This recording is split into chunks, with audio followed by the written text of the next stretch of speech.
Welcome, everyone. This is Dolores Cannon again with the Metaphysical Hour. And as I said, we're now home until after the holidays unless something else unexpected comes up. But there were some things I wanted to mention last week that I didn't get a chance to. We were out in the L.A. area. We gave a talk in Long Beach, and we gave one in Burbank. And my daughter's here with me, Julia. She's been on the show before. She travels with me everywhere whenever we're going on those trips. And it was fascinating in Burbank. They don't use Hollywood anymore. The studios don't.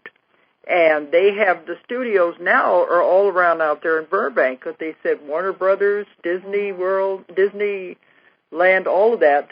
Right. And several other ones are out there in Burbank.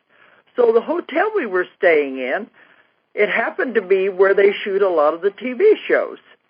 So that was an added bonus. We got to see them doing the filming. You want to tell them they were doing it right outside our window. Yeah, right outside our hotel window. We saw 2 scenes from CSI, and then the day we were leaving, they were shooting a scene from The Mentalist right outside in the hallway from the restaurant. In fact, we had to walk through the set to get to the restaurant and to eat. We were watching and just kind of goggling over the stars. But, it's not like you think it is. They take a long time to film those scenes, and they do it over and over and over again. And that one night, they were the police cars driving up in the was an alleyway down below where we could, like a bird's eye view looking down on the set. Police cars driving in and out, and for the CSI. Mm-hmm. And they were doing it over and over and over again. But I like The Mentalist. That's one of my favorite shows. So we were sitting there eating breakfast, and it's an all-glass wall between that and the hallway. So we got to see the stars as they were walking down the hallway doing their scene. I thought that was exciting. I don't know his name, but he's the one who plays Mr. Jane on The Mentalist. And the woman who plays the woman detective were there. And so I thought that was exciting. Julia said she usually doesn't seem to get excited about things, but, that's something different. It was a nice little bonus. There's a bonus to the whole trip, anyway, because you're doing classes and everything. It's the same thing over and over. So then the next week, I was only home for a couple of days. I had to go to Minneapolis to do the Edge Expo up there, and that turned out real good. So now we're home. So I knew after that I was supposed to go to Turkey, and that was postponed, and I was really glad. I wanted to stay home for a while. Okay, before we get going, let me give out the toll-free number. For anybody who wants to call in, can call. The toll-free number is 1-888-815-9756. 888-815-9756. But people are always saying, is that all you do is travel? Don't you ever get time for any fun? So it is nice to have something different. Sometimes we do have some fun on the travel. Yeah, sometimes the unexpected kind, like that one was. Yeah. But since being on the Coast-to-Coast show, and that's been about a month now, we were on the end of October, everything has been so crazy in the office. We have just got, right after I went off the air that night, the phone started ringing, and it kept it up for about a week solid anyway, 2 lines, one over the other. And now we're still getting calls, but it's slowed down some. And we had over 3,000 emails that came in. And if you did an email, just be patient. With a load like that and with us traveling, I do read them, but it's just way too many for me to try to answer. So we've been wading our way through them and delegating other people to try to answer some of them. So don't feel insulted. There are just too many to do. So I have some that I will personally answer, but one thing I noticed is a lot of these people are asking the same questions and they're saying the same thing. So I decided tonight to go over some of these questions that the people are asking in the emails and just answer them on the air.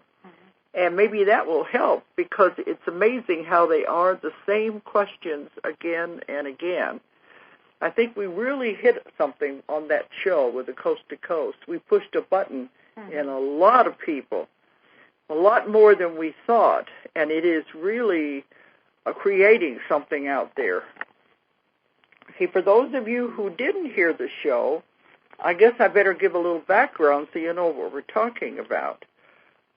This was a show where I focused on the 3 waves of volunteers that have been coming to Earth since the beginning of the 1950s.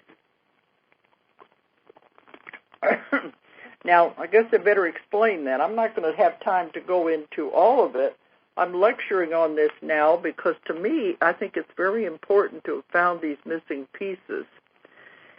But those who have heard my show before, you know I've talked about the seeding of the planet Earth and how the, if you want to call them ETs, the archaic ones, whatever they were, who seeded the planet and started life on Earth way back eons and eons ago, and how they've been taking care of us and watching over us all those years.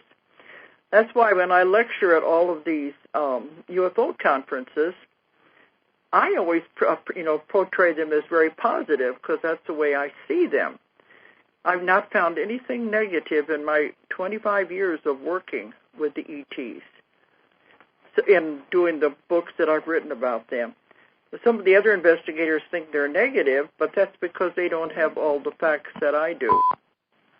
That's a caller already. Okay. Oh, yeah, is there anybody there?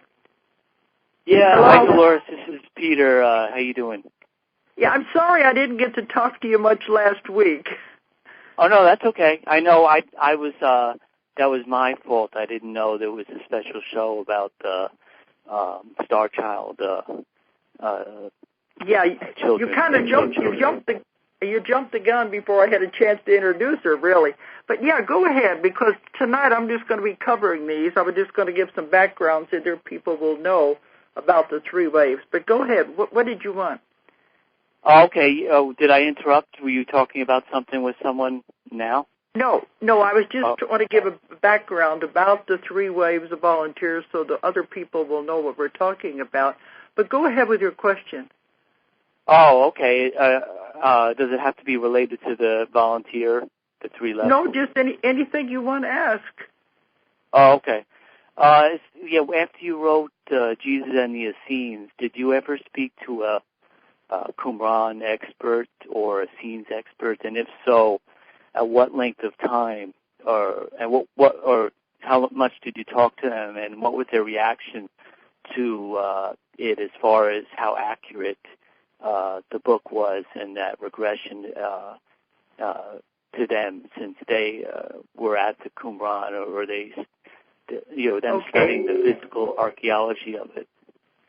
I haven't talked to any of them, but when I was writing those books, I did a tremendous amount of research, and I read every book that was ever written about the Dead Sea Scrolls and everything about Qumran, and the ones who had done the archaeological digs. I read everything I could find on all of that so that I would have a background when I wrote the books. And I ended up that I knew more than the archaeologists had known, because they had so many questions. And there was, I think his name was Padre Deba. He was the lead archaeologist. And they always said that a lot of things he wrote about Qumran, he just didn't really have the answers. He just surmised. He guessed at the answers. And that has come down as fact when actually it wasn't. Later they found out that a lot of his things were not based on his theories were not based on actual facts. And so really what we found was more accurate, especially the maps that are in the books, how it compared with the archaeological diggings. And I've never talked to any of the experts because, they don't want to admit about reincarnation, past lives, or any of that. Mm-hmm. So they're not going to admit there's possibility you could take somebody back to when they were living in Qumran, especially when they were the teacher of Jesus. So there was nobody there that I could really ask. the only people I did contact were Jewish rabbis, and that was for the other parts of the book, the theology. And I talked to them about some of the things that was mentioned in the book, and they said, I didn't tell them why I wanted to know, but they said, where did you get this information? We haven't even spoken of this in 2,000 years. So I was getting a lot of very hidden things. So, you know, when you're doing this, you really don't need a lot of proof. But I did find a lot of things were accurate. It's in the book. It explains the things that I've found. Oh, okay. Yeah. Have you ever been there? I know you've done a lot of traveling. Have you ever been to Qumran? I've never been to Israel. No, I haven't been to Israel yet. I never know where we're going to go. We've been asked to go to Egypt next March, and that's the first time I'll be going there. But I've never gone to Israel yet, so who knows what I'll find. But other people have told me, other people said they've gone, and they said it looks very much like what I've described. With all your traveling, which countries would you say are more receptive to the past life regression? Well, I'm finding it all over the world. The interest is really increasing, isn't it? And my daughter's here too. She can tell you the same thing. Yes, but you have different levels of understanding, probably. But I would, we haven't been everywhere yet, but everywhere we have been, it's been very good reception. Very good reception, yeah. And I think the interest in metaphysics and these kind of things is growing. It's more than people think. That's what we were surprised when we went to South Africa. Mm-hmm. Yeah, the people there have books, but they hadn't had speakers come till now. And they're just really eager to know more, just like they were eating it up. So I don't think we found any country so far that have been... no, because we're invited in. They have to be into it. They already know your books and everything for you to ever be invited in. So so it's already there. It's already, it's not like we go to an area and try to convert anybody or anything like that. So that's not what it's about anyway. So, but my books are in their books are in over 20 languages, so they're always asking me to come and talk to these different places.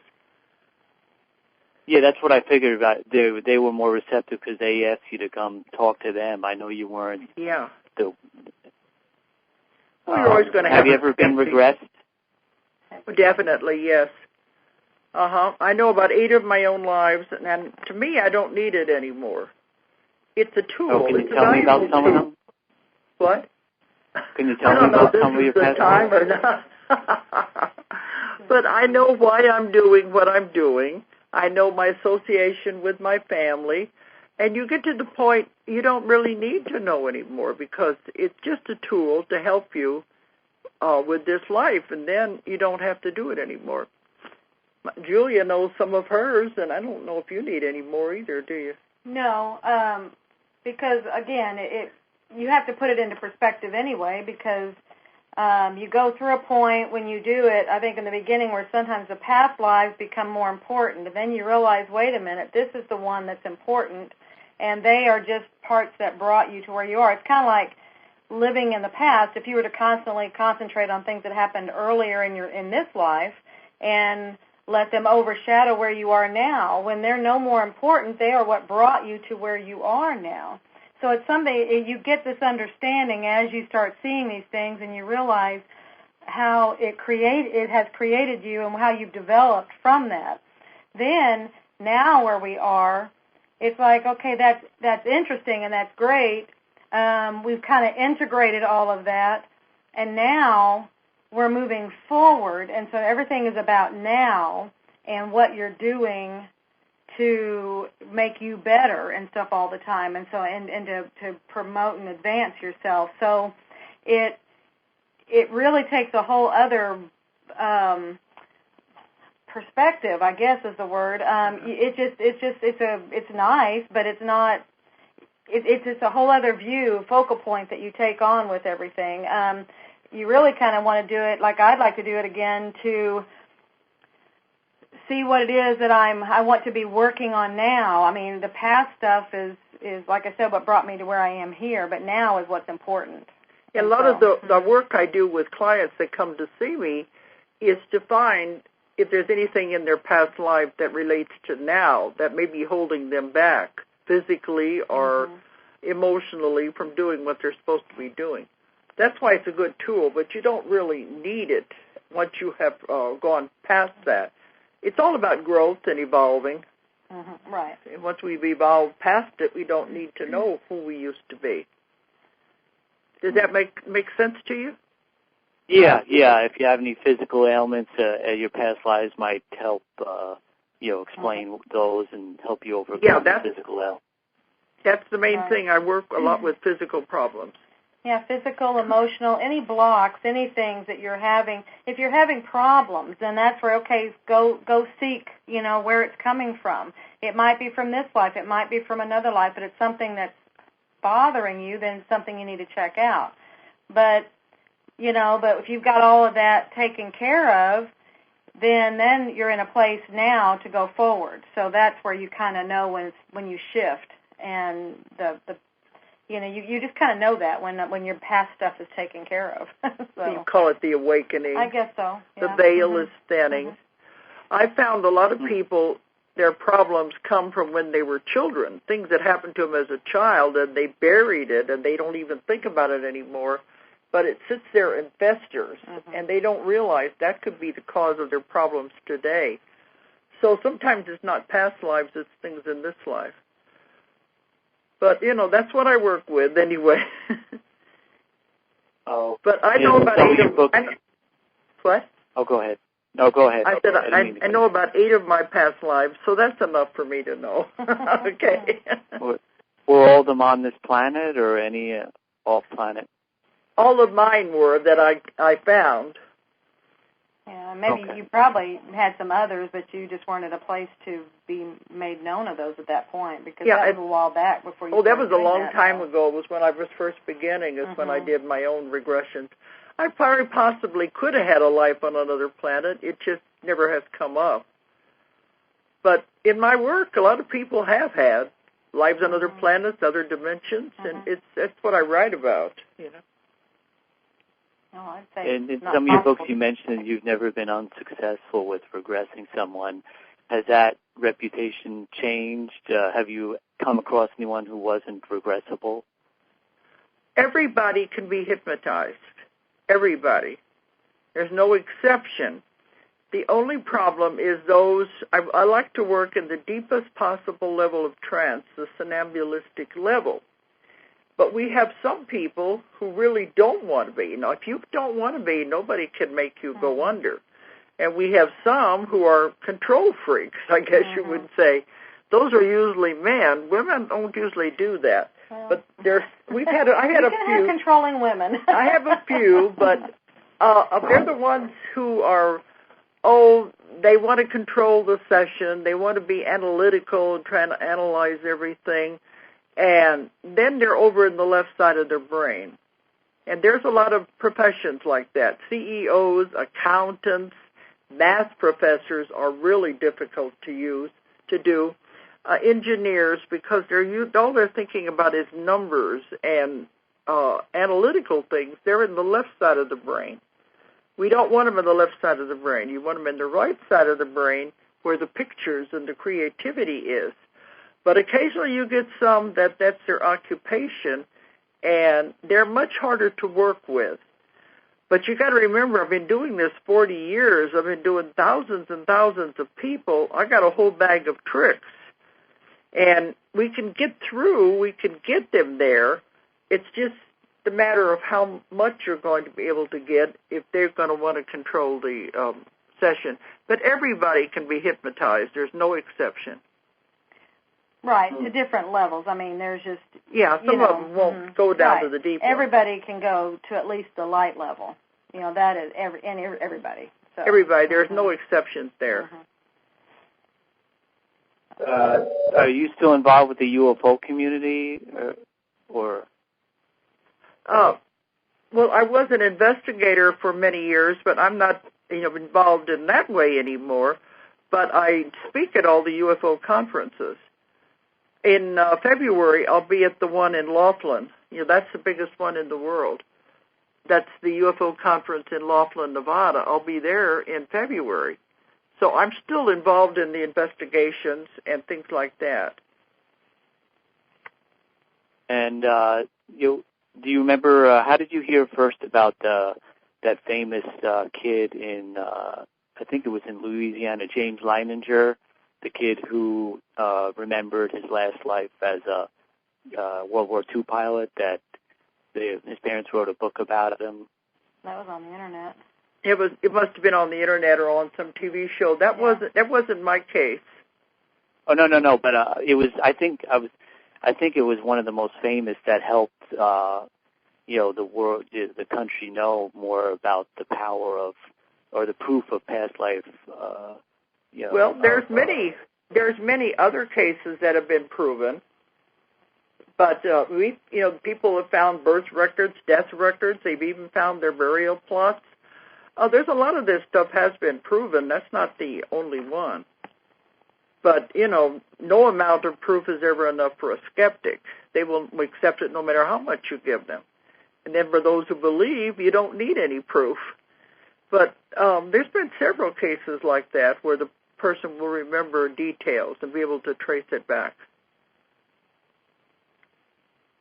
And have there any powers that be or government ever tried to impose on you sharing of this knowledge? Because there's so much that that out there that you've been able to come across that for instance, the powers that be, as in the UFO community, the government doesn't want people to know that there's life outside this universe. But you and I obviously know that from the past life regression world. Yeah.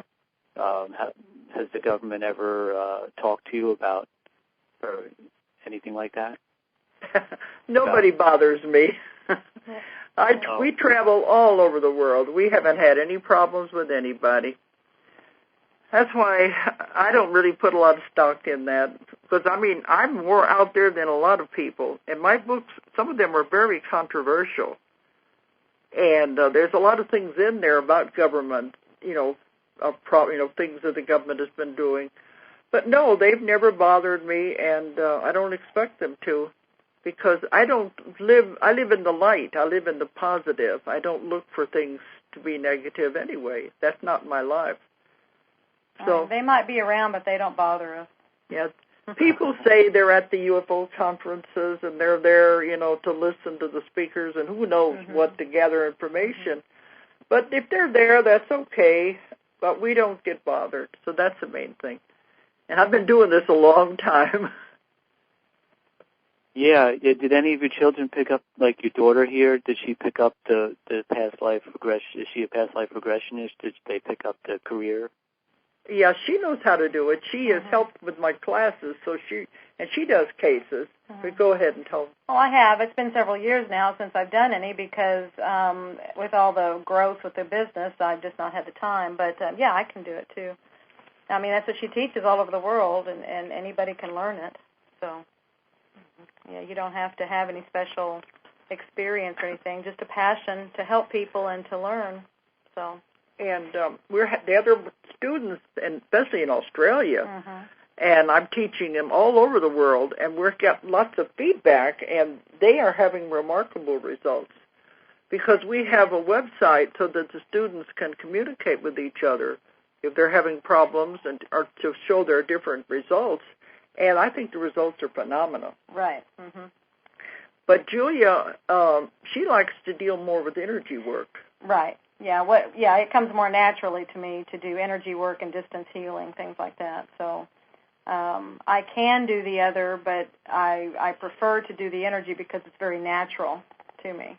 So, everybody has different talents, but you work in the energy field of the person, or if they're at a distance too, you can you just tap into their energy. That's all you do. Yeah, this is something that can be taught too.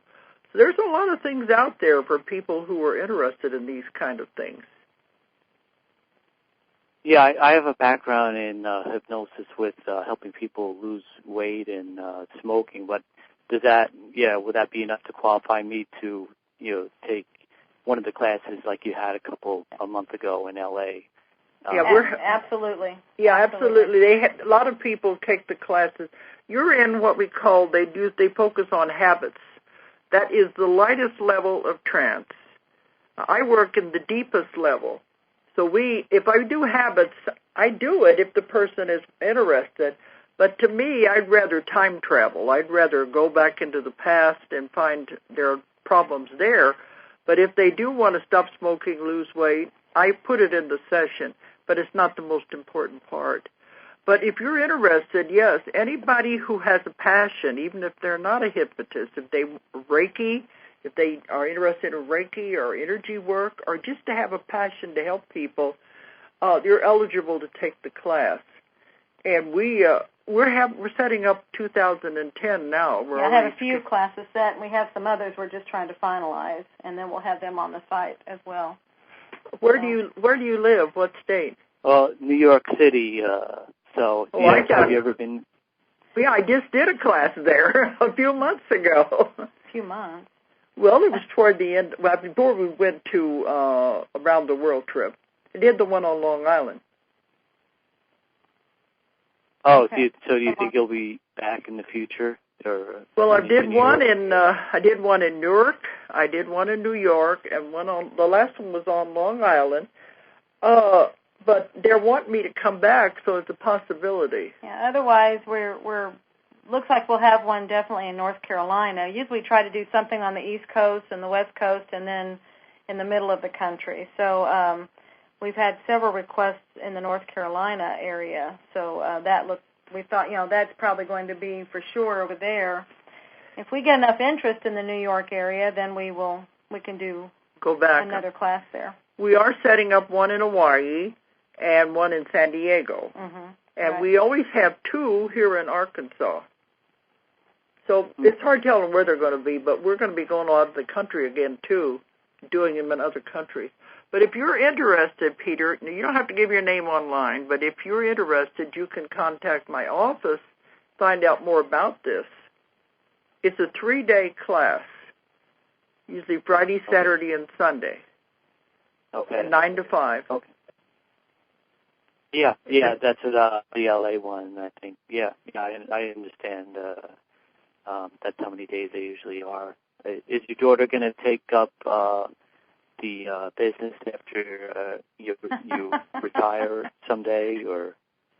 We think that looks like probably what's going to happen. She's, we kind of that's been asked a lot lately too. If I was going to be taking over the business when you retire. Well, I'm not anywhere near ready to retire. And as you can see, good. It's not going to happen. You to retire. Yeah, it won't happen 1 second before she's ready for it to happen. So because, like I said, we're already scheduling at least 4 out-of-the-country trips this next year. And, we're constantly traveling and working and running the publishing company and doing the classes and seeing clients. So there's no way I can retire yet. But when the time, traveling, right, not yet. What? Oh, the traveling's it must make it interesting. You get to see so many different places. You've seen so many countries, right? Oh, yeah. Well, you probably heard me talk about the round-the-world trip we did in August and September. Russia and England. No, that was after. We went to Russia after we got back. The round-the-world trip was the first time we went to South Africa. And it was a tremendous reception there, so we're going back. And then we went on to Australia. We did England first, and then South Africa, and then Australia.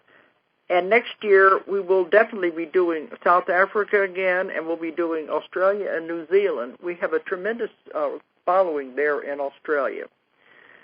And we have Hawaii. So this last trip was a complete round the world. Then we came home, and I had to go to a conference in England, and then we went on to Russia. I teach there. A 3-day class turns into 5 days because with the translator. So there's a lot going on anyway. Yeah, I remember. I don't know if you remember. Go ahead. I didn't mean to cut you off. I was thinking next year we'll be going to Romania, too. That'd be a first. Possibility. And then Egypt. We always got some new countries, and they want me to come back to Singapore, Malaysia, and maybe Japan and China. So there's going to be a lot more traveling. Okay, what was you going to say? Oh, I just wanted, I don't know if you remember in Keepers of the Garden with Phil, you asked him, can you tell me of any, species that, I think it seemed to be some sort of a higher self that had knowledge to a lot of things, not just his lives, and you were able to ask anything, and you were asking him, are there any species out there in the universe that are not humanoid-type bodies like us humans? And he described a mushroom-type entity with 9 tentacles or whatever. And I know there was one that was a mechanical being that was more robotic and not biological, that had a soul. And are there any types that you can remember that were besides those that were non-humanoid? Many, many, many, many. They're in my Convoluted Universe books. We talk about them. They say some you wouldn't even think would be alive.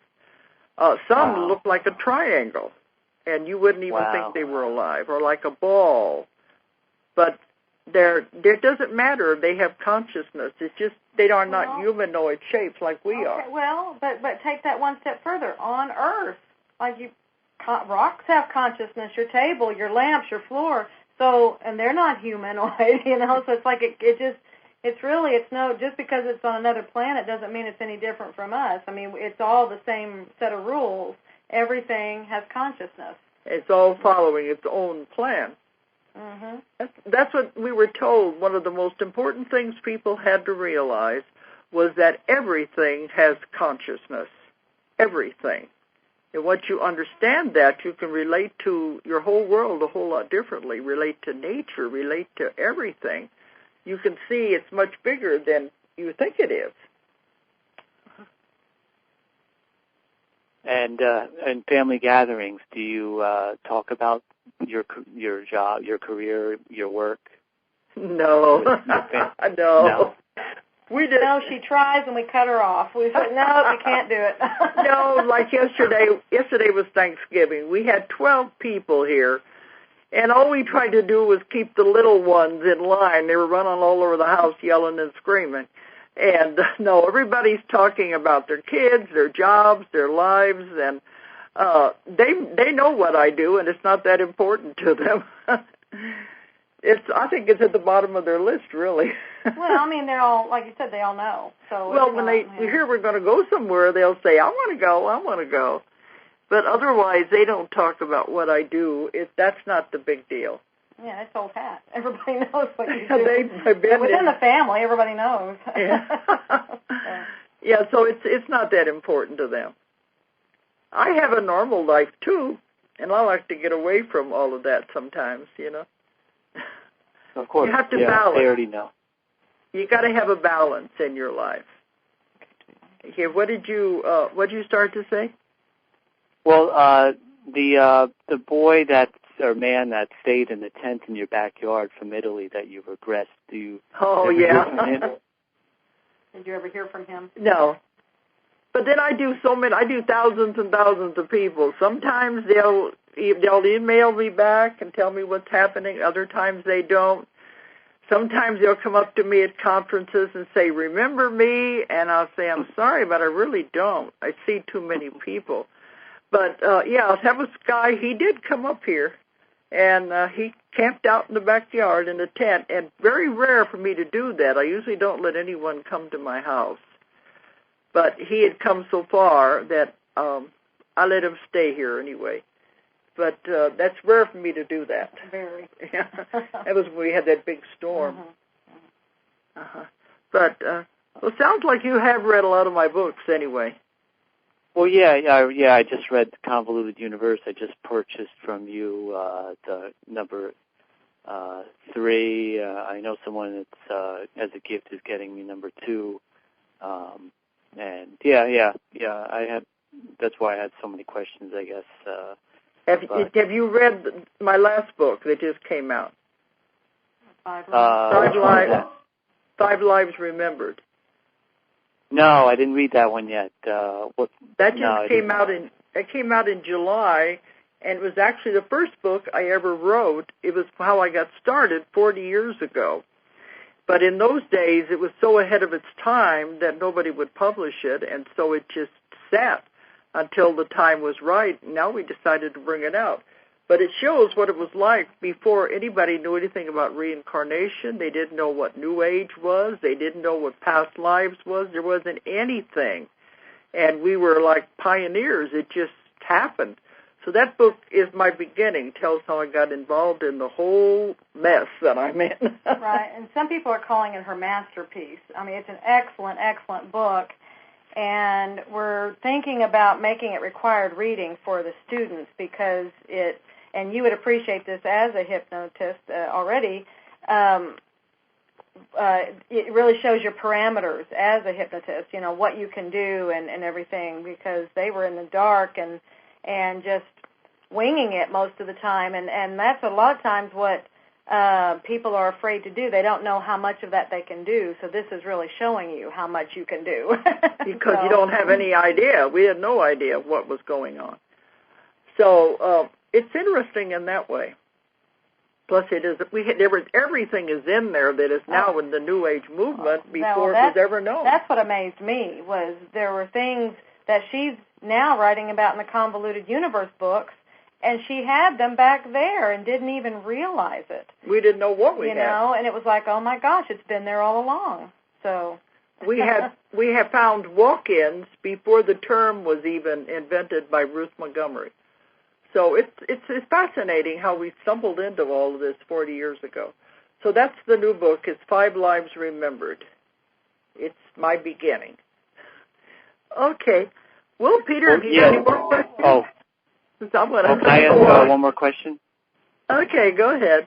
I just wanted to mention, similar to that, with you stumbling upon this, Dr. Brian Weiss, who was the chairman of a psychology for University of Miami, was doing regression, and not regression, but just to earlier in people's lives, and then all of a sudden, for years, he was doing it. All of a sudden, this woman, that all of a sudden, this woman, he put her under, and she started talking about a past life, and he couldn't tell anyone. He had to do this privately, secretly, because he would lose his job. And then after... Peter, I know Brian Weiss. He's a friend of mine. Oh, yeah, I was going to ask if you knew him. I'm sure you did. Yes, and his problem was that he was a forensic psychiatrist, and he really took a big chance because he could have lost his job there, and I think he did, because they said, who's going to believe a forensic psychiatrist in a court if they know they're into past life regression? So he really took a big chance. He's a pioneer. He was really out there. Him and Dr. Mack, those are the ones that took big chances in their careers because of what they believed in, and that's important. Stand up for what you believe in. Okay, well, yeah, thanks a lot for your time. Okay. Well, you've covered some important questions. You had some interesting questions. Okay. Good night. All right, good night. Okay. All right, well, we got about another 15, 20 minutes. Those were interesting questions, and maybe other people have read the books and wanted to know the same thing, so that's okay. But I was going to get back to what these 3 waves were, 3 waves of volunteers, and this is what has created the big stir, on the coast to coast. My work is going in different directions. But back, I said whenever the Earth was created and the people were seeded from outer space by the archaic ones, who were ETs, essentially, but they went back eons and eons and eons back. It's back at the beginning of the world. Anyway, ever since then, they have been taking care of the people of Earth. They have been watching over us and watching our progress and our growth. That's why Well, that's why they're here and they're around. Yeah, that's why they've always been around. That's why I don't see them as negative at all, because they have been watching us since the beginning. But when we were created, it was supposed to be give this beautiful planet an animal with intelligence and free will and see what he will do with it. Because not all planets have free will. Very, very few do. They have different rules and regulations, and this planet has free will. So they wanted to see what we were going to do with it. And over the time, whenever these species would need something, a gift, a talent, what's the word I want?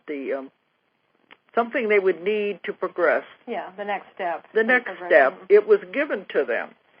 And these ETs would come and live among the people so they could be there to instruct them. This is where your legends of the gods and the goddesses came from, because these people could live as long as they wanted. And they, I'm kind of losing my train. Okay, I'm trying to push a lot here in a little bit of space. But,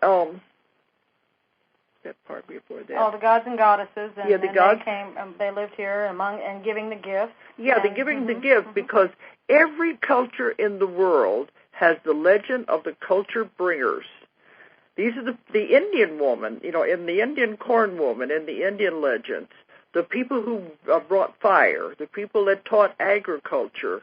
These were all beings that came to help the people of Earth. And in the legends, they always come from the sky or from across the ocean, and they're here to help people. So these have been here all along. Mm-hmm. Now, whenever we need something, they can't live among us because there's too many people. So when there's an idea, the next invention that's supposed to be in our timeline, the idea is put into the atmosphere, and whoever picks it up will be the one who invents it. They don't care as long as it's invented. It's some in our timeline. This is where so many people all over the world are always working on the same invention at the same time. I've talked to some in different parts of the world who are working on free energy. So they don't care as long as it's invented in our time. So this is what they have been doing all this time with Earth, watching over us and giving us the next thing that we would need. I asked them one time, isn't that interference when they do that? Because, I didn't say that, because the Star Trek directive of non-interference is very real. They cannot interfere in the development of a civilization. So I said, we're given free will, but isn't it interference when you come and give the people something? They said, no, that's not interference. We give them a gift one time, and then we see what they're going to do with it. And sometimes they don't do the right thing with it. They'll use it as a weapon, or they use it in the way it was not intended. So that is, when you do it that one time, it's a gift. And then what you do with it is your free will. Mm-hmm. But then you ask them, well, what if they did use it in the wrong way? Can't you come back and tell them, no, that's not the way I intended it? Yeah, I got too much information coming into my head at one time. Keep you on track here. Yeah, that's what she's got to get me on track. Okay. But they say, I said that, isn't that interference? And they said, no. If they come back and use it the wrong way, they can't come and say, stop it, because that is interference. To give it to you, what you do with it is your own decision, and that's free will. And a lot of times we don't do it in the right way. This is kind of bringing up the greatly shortening this, because in the lectures I go into a lot more detail. So they've been watching over us all this time. So at the end of the 1940s and the beginning of the 1950s, it's when we dropped the first atomic bomb. And when that happened, they really got their attention, because we were not supposed to have had that power yet. They knew if we got it, we were not going to use it in the correct way. And so they said, we better get down there and see what these kids are doing. What are they up to now? So when they did, they said, no, they can't have this power. They could destroy the world. That's the only time they could interfere would be if if we were going to destroy the world, because it would send reverberations out through space, and it could affect other planets, other galaxies, other dimensions, so it can't be allowed. So this is what they were worried about. We can't even take care of our own world, our own lives. We had just come through the Second World War. Everything we were doing was horrible. The last thing we needed was to go into atomic power. And what did we do with it? We turned it into a weapon. We always turn things into something that is negative. So they said, we're going to have to do something. Well, what are they going to do? They're bound by the law of non-interference. So they said they had a council meeting trying to decide, well, we can't go in there and stop them. We're not allowed to interfere from the outside. But what if we could, if interfere is the same word, what if we could influence? Influence, yes. Influence from the inside. So they came up with what I think is an absolutely brilliant plan. They sent out a call for volunteers to come and help save Earth. And this, I lost my train of thought again. But they sent out the call for volunteers because the people who are on Earth, all of these generations, had got so stuck on the wheel of karma, going round and round and round, making the same mistakes again and again and again. They said they're not going to be able to do this. They can't pull it off. They will end up destroying the world. They were going to have to ask for volunteers, bring in pure souls, souls who had never been on Earth before, souls who had never been caught up in karma. Those are the ones who could come and help save the Earth. So they said they sent out a call for volunteers throughout the galaxies, throughout the universe, come and help Earth. And that's when the 3 waves of volunteers began to come in. And I have done so many, many sessions now to where instead of going back to past lives, the person goes to where they were with God in the beginning, at the source. They had never been in a human body before, or they go back to when they were ETs on other planets or on spaceships, or beings in other dimensions, even beings of light. They go back to those kind of lifetimes. And they've never been on Earth, never been in a human body. And I don't know if there's time to go into what God and everything is, but maybe I can do that on the next show. But these are the type of people they wanted, those kind of souls who had never been caught up in our karma. So they asked for volunteers. So now, instead of going into past lives, these people are going back to where they were just coming in. And I usually ask them, they'll say it was so beautiful when they were back with the source, they were back with God. They didn't want to leave that. Or they were quite happy being on other planets and other spaceships. And I said, well, if you liked it so much, why did you come? They said, we heard the call. Now, these are many, many, many people that I've done and got the same information. They all say, we heard the call, and we knew we had to come and help Earth. Can I interject here? Yeah, okay. I'm getting... Okay. They want to say something, okay. They really do. Because I'm trying to shorten it. We may have to continue next week. You will. You'll Okay. answer your questions next week and everything. But I don't know if there's someone out there that needs to hear this, but it's really being impressed on me very, very hard. And I may be preaching to the choir. I don't know. But what they're saying to me is... And she always listens to them. And it's really important because I think people... And I heard it a little bit in some of those questions earlier. We tend to do this we and them kind of thing and make ourselves separate. And what they're saying to me over and over while you're talking is, they are us and we are them. We are all one. This is all one. And I felt when you were saying the call went out and they asked for volunteers, and you're like, why did you do this? What they were showing me was like, well, if there's a part of you that's hurting, you go to help it. See, it's like you if feel we're all it. one. Okay. We're all one. So you feel that, and you go and help. And so it's like of course you go. Of course, it's part of you. So, of course, you're going to do something. But it's like a really, really impressing. It's not an us and them. It's nothing like that. And there's nothing to be afraid of. There's not these beings out there that, are different from us. We're all one, and we're all the same, and we're all part of this whole big thing. And it's not an invasion because they have come into human bodies. These people don't remember any of this consciously. This is what's important about the three waves. The first wave, these are the people that I estimate being about in their 50s. Or there might be some older and some younger, but it's... I had a lot of people emailing me that say, maybe I think I'm the first wave and I'm older. But we figure it started... You're probably a first wave. Well, George Nury said he knew he was when we were doing the Coast to Coast. But I'm estimating it all began after the dropping of the atomic bomb at the end of the 40s is when they began to come in. Well, these people are coming in.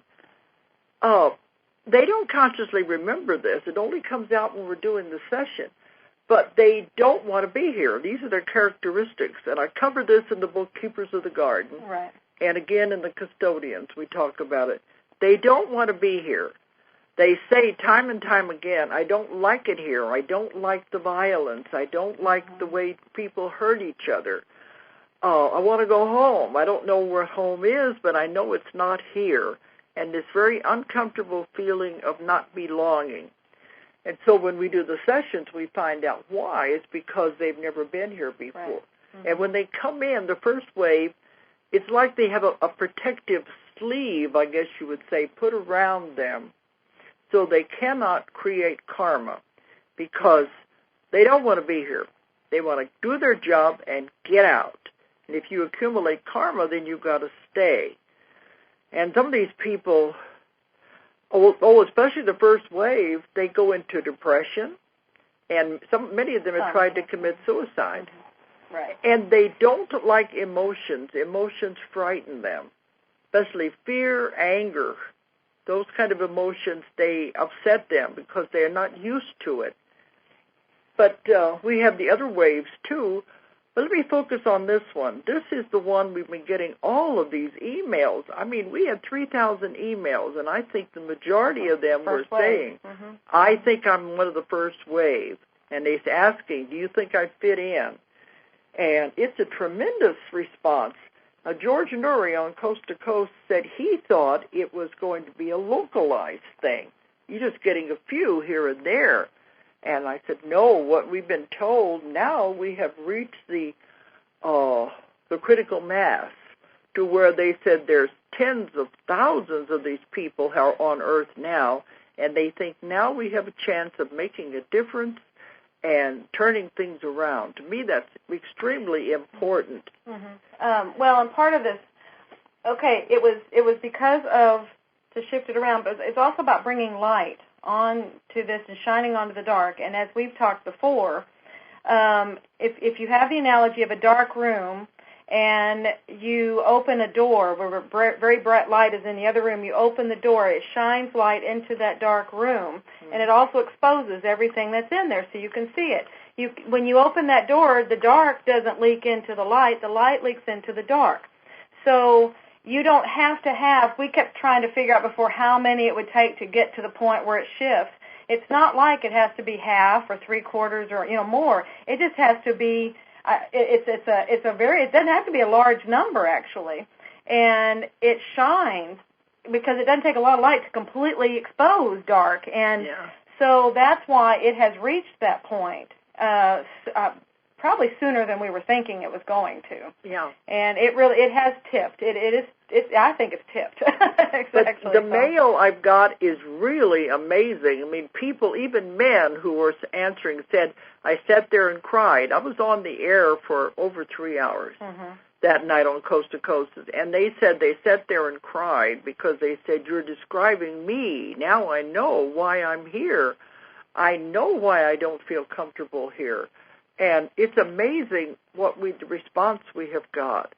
And other ones said they couldn't believe it. They said, I almost fell off the chair, you were describing me. Mm-hmm.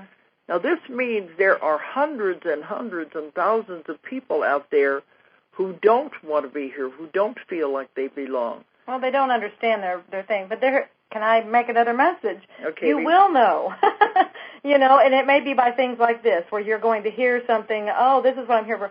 But if you don't, you are going to know. That's what this is all about. That veil we keep talking about is thinning and thinning and thinning. It's so transparent. Oh, my gosh, it's almost non-existent. And you're here for a definite reason. And you will know why you're here. You will know what you need to know at the point that you need to know it. So trust yourself. Just trust that you are here for a reason. Trust that you have the answers. And if things get kind of crazy, you know what to do. You just know. You know exactly where to be, and you know what to do. Okay. So don't let it get weird on you. Well, I think next week we're going to continue this because I had so many emails. I want to address all of this, and I want to talk about the other two waves that came after the first one. Right. But we're running out of time again. But if anybody wants any information, like Peter wanted to know about my classes, to go to my website. We have the classes. We have about sessions. Any books, anything you want to know, you can go to the website and find out. It's www.ozarkmountain, which is the name of my company. It is abbreviated OZARKMT.com. Or if you're overseas, it's OZARKMT.com. Or if you want to call the office, it's 1-800-935-0045. Okay, and I know we're coming up to time, so thanks for listening, and we will continue this discussion next week. Good night, everybody. Happy holidays. If you enjoyed the show, check out more of our other videos, and be sure to subscribe and click the like button. Thank you for listening to the Metaphysical Hour with Dolores Cannon.